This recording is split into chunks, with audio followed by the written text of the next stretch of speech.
Hello, and welcome to DartMyth. This is a podcast where we explore some of the strange, peculiar, and often darker stories that surround the histories of Chipuktuk in Dartmouth, Nova Scotia. My name is Jess, and in this episode, Joanne and Shannon discuss Brook House.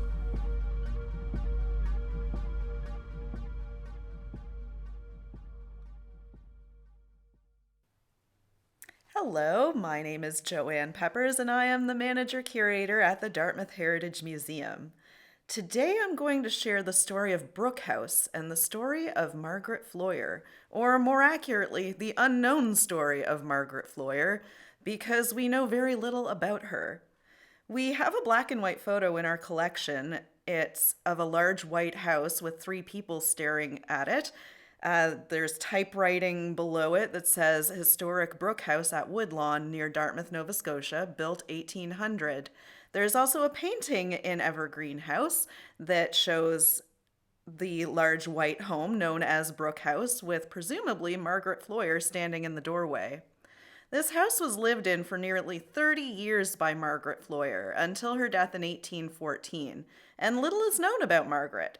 To make her story more intriguing is the fact that she lived there from 1793 till 1814 with a man by the name of Monsieur Danseville. He was the governor of St. Pierre, who was in Nova Scotia on parole at the time.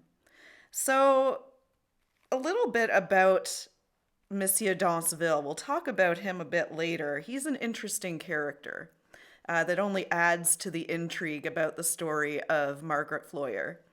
Margaret was born to Captain William Floyer and Frances Escaut.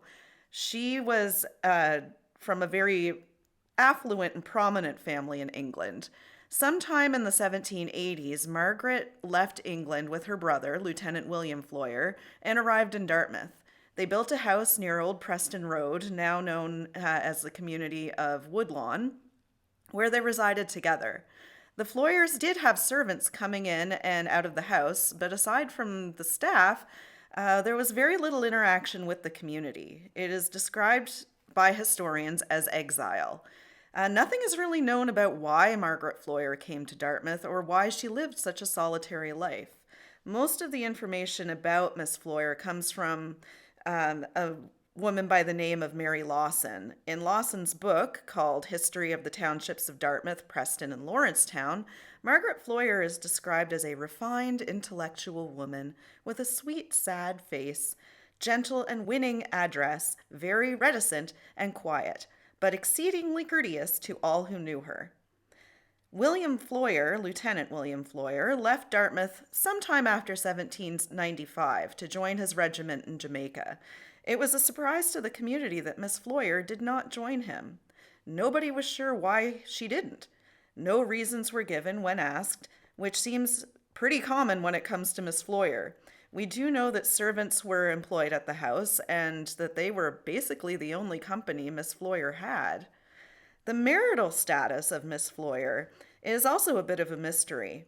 Despite always being referred to as Miss Floyer, on a deed from August 1786, she's described as a widow.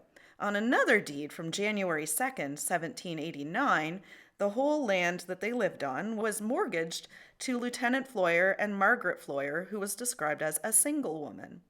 However, after that, she is again listed as a widow on mortgage documents. Community members at the time suspected that William was her lover and not her brother, but historical records seem to support him being her brother. Of course, when you're in a small community, when you're living with a man, and your origins are very unknown, speculation ensues, and of course it became a rumor that William and Margaret were in fact lovers, perhaps exiled to Nova Scotia by the family for whatever reasons. Insert your speculations here sort of deal. So what do we know about William the brother? We know that he was a lieutenant in the 1st Battalion of His Majesty's 60th or Royal American Regiment of Foot. His commission being dated to the 17th of March, 1779. The lieutenant then purchased land from Samuel King on the southern side of the old Preston Road, and then 27 acres on the opposite side of the road after coming to Dartmouth with his sister. So, as I mentioned before, another interesting aspect of her story, Miss Floyer's story, is the male lodger that she was residing with from 1793 to 1814. After St. Pierre was taken by the British, Monsieur Danseville, the governor, was transported to Halifax, and after coming across her cottage, he asked to live with her, and she said yes. So in 1793, St. Pierre was taken by the British, and a number of the inhabitants were brought to Halifax, and among them were the governor of the island, Monsieur Danseville. St. Pierre was captured on the 20th of June, and around that time, a frigate from that area arrived in Halifax with about 500 to 600 passengers, former residents of St. Pierre. And Monsieur Danseville, the governor, was one of those people, and he was actually granted liberty to walk around town. He wasn't what you would think of as your typical prisoner of war kind of thing. He was allowed to walk around. He was actually given a pension from the British government and was known to be loyal to the regency of France at the time. Now, we're talking about the time of the Napoleonic War. He was offered the opportunity to go back to France, but since Napoleon was reigning at the time, he did not want to go back while he was there. So he decided to remain on parole in the Dartmouth area, living in that little cottage with Miss Margaret Floyer. So the original cottage that Margaret lived in burned down during a drought. It also consumed a few other houses in the area. Soon after that, Monsieur Danseville built a larger home on the property. And since he did not know how long he would be there and return to France, he was okay with building this large home. And that was the home that would become known as Governor's House or Brook House. And they actually lived together until 1814 when Monsieur Danseville returned to France. Danseville, like I said, was known as being loyal to the royals and was quite excited when the news of Napoleon's defeat reached Nova Scotia. He was said to have donned his uniform and gone walking down the road proclaiming, "Vive la France!" So, Monsieur Danseville leaves after living with Margaret for about 20 years. During that time, he contributed greatly to building these wonderful gardens and bridges across brooks and a frog pond, and they spent a lot of their time actually gardening together. And Margaret was known in the community for wandering around the roads and in her gardens, picking flowers, tending to gardening activities, often carrying a book. She was known to enjoy reading as a pastime, but very solitary, didn't put herself out there in the community very much. She would talk to people in a very light, casual conversation. She would, talk to them, converse.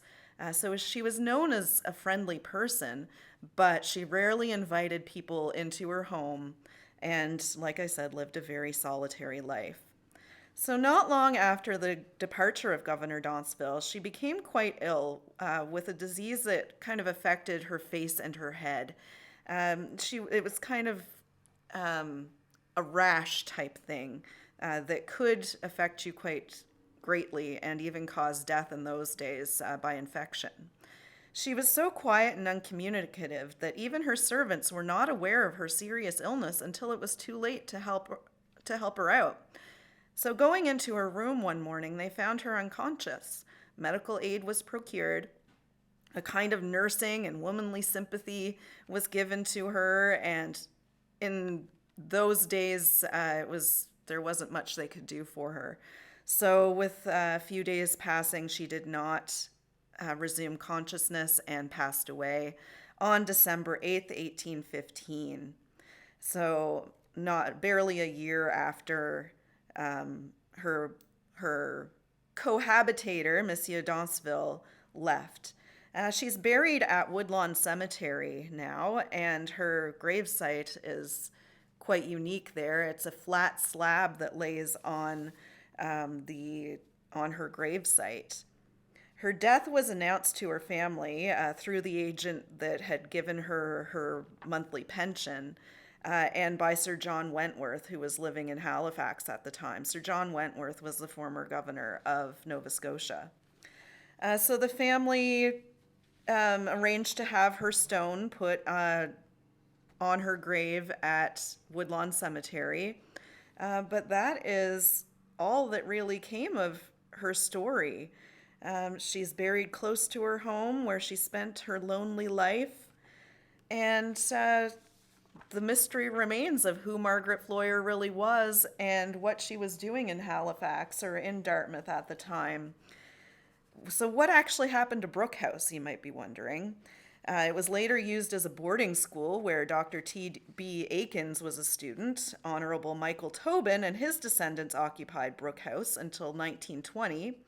Around Tobin's was a favorite route for hikes and road races. And then it was demolished in 1935, so Brook House no longer stands. But the story of Margaret Floyer still remains.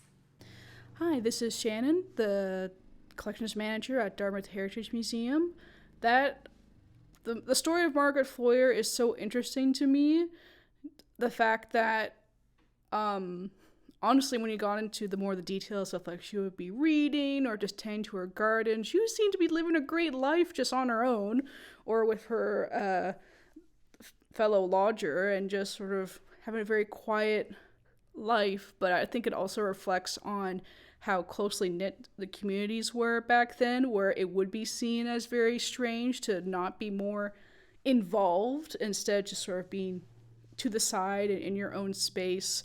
I just find that kind of interesting how, for a lot of people who identify as being introverted, they're like, wow, Margaret Floyer, she had her life figured out and she was just living in this lovely home and, just enjoying life in a very quiet way. But it would be nice to know like more if we ever found like if she kept a diary or anything like that. Wouldn't history be so much easier if someone kept a diary? Yes, it would All of be. our history mysteries may end up with a little bit of answers to them. Or from one perspective anyway. yeah, or even pointed out corresponds between herself and her brother. Like once he left to Yes. Jamaica, like I guess we assume he stayed there. He wasn't stationed anywhere else. Right, and I couldn't really find out what happened to her brother William. I kind of speculate that he probably died before Margaret did because he's not listed as one of the family members who had any correspondence. It was basically her oldest brother who kind of handled things on that end. And a lot of speculation, of course, as to why she came to Dartmouth in the first place. Was she exiled by her family? Who really knows? She was still given a pension to live, so that's a bit curious. If she had done something so terrible back in England, she likely would have been disinherited and just sent off to live her life. But instead she was, as they claim in finger quotes, exiled to one of the colonies, basically, to Nova Scotia, and sent to live the rest of her life there. And maybe her brother William was sent there to get her set up, make sure she was taken care of, and then, of course, barely 2 years later, he would go off too. It's also not known exactly when she showed up in Dartmouth. That's a bit curious. I saw one source that said as early as 1780, but we know for a fact she was living there at least in about 1790. Yeah, and I guess we don't know like what her age was at the time. Yeah, that's another area of speculation. Her tombstone, I think it states a certain age, but it's about 10 years off of what other people thought. Right. So her age is another curiosity aside from her marital status. Of course, people love to speculate about a lady who lives by herself They sure do. in a country cottage. Yeah.